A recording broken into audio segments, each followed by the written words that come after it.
The Minister of Trade and Industry, Alan Kyerematen, taking his turn at the Meet the Press series in Accra, highlighted some key achievements his outfit has chalked so far.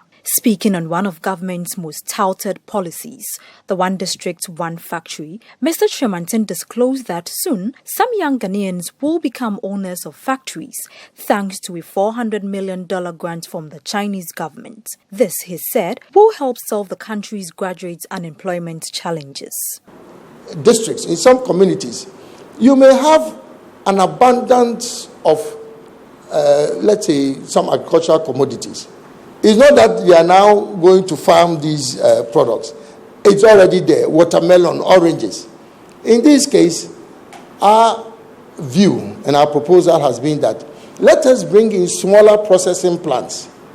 Now, these smaller processing plants at least can reduce the post-harvest losses and mop up some of the existing raw material so that you don't need to go and start actually developing plantations. So, under this category, we have 56 projects that are ready to commence implementation before the end of the year 2019.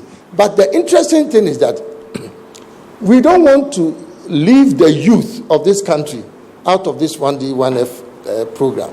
So under this particular component, what we've said is that we want the youth not only to be working for business promoters as employees, we want them also to become owners of these 1D, 1F enterprises.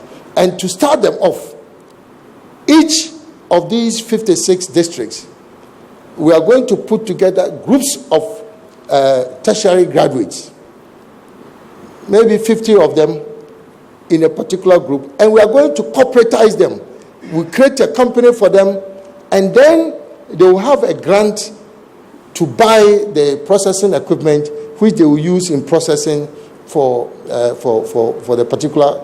So already it means that in each of these groups you have groups of youth who are roaming about, nothing doing, who will now own their own factory.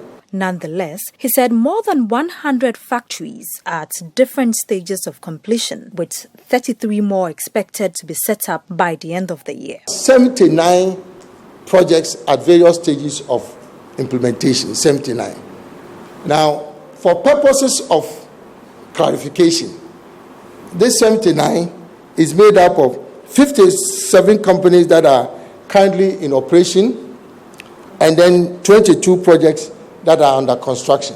We have projects that are ready to commence implementation before the end of the year.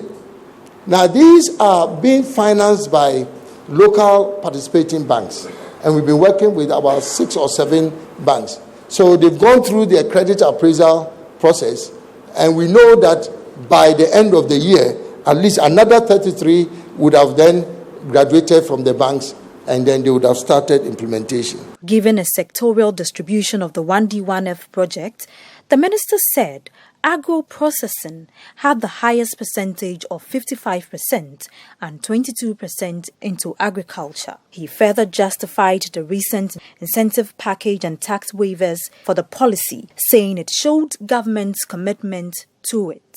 1D, 1F companies would enjoy exemption from import duties, taxes, and local levies on equipment, machinery, and parts. The same exemptions for all raw materials that are imported by 1D, 1F companies. And then you have exemptions from payment of withholding taxes. The minister also indicated that in order to promote made-in-Ghana goods, more aggressive reforms needed to be implemented.